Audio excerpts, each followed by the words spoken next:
Well, tonight we heard from the President of the United States what was one of the most inspiring challenges to the country, and a list of successes, frankly, unprecedented over a 2-year period under his leadership.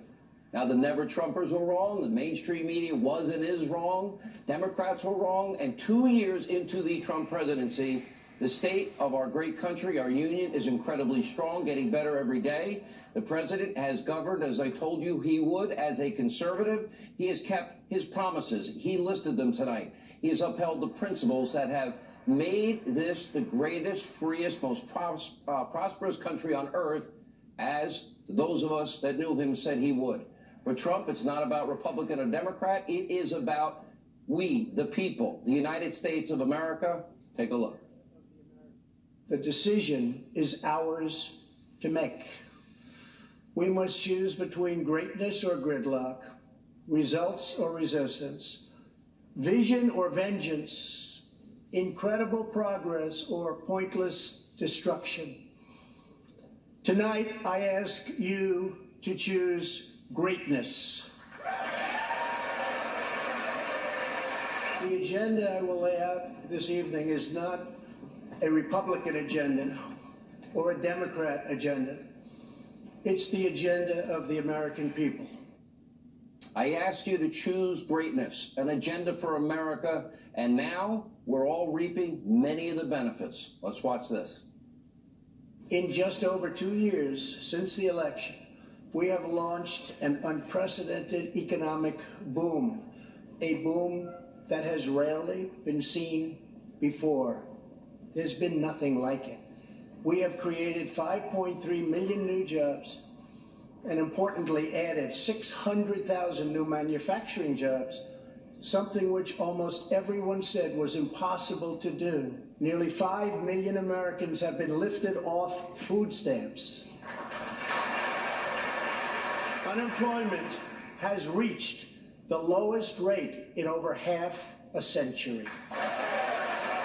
African American, Hispanic American, and Asian American unemployment have all reached their lowest levels ever recorded.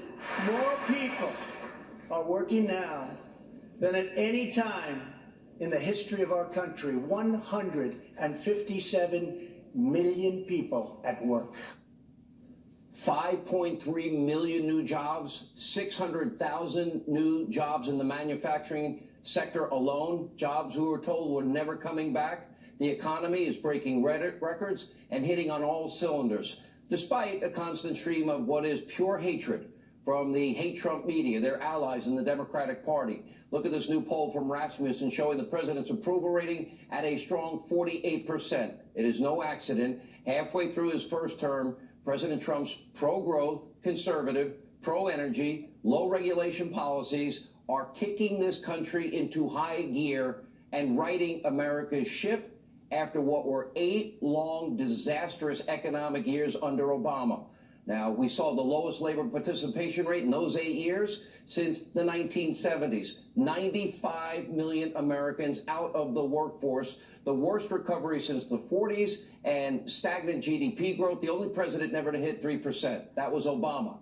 Instead of imposing strict government controls, new government programs like his predecessor, President Trump, in less than 2 years now, has given power back to you, the American people, and he has opened up freedom and liberty and unleashed American greatness once again. In 2 short years, the president has signed a record historic low tax cut. He's ended hundreds of burdensome government regulations, opened up oil and natural gas expansion, approved new pipelines. We are now energy independent and the world's largest producer of oil and natural gas. He has also negotiated new trade deals that benefit America with Mexico, Canada, and for the first time in many years, manufacturing jobs are back with a vengeance. And let's not forget the president nominated and he confirmed 2 highly qualified, originalist, conservative Supreme Court justices who will uphold our constitutional values for decades to come.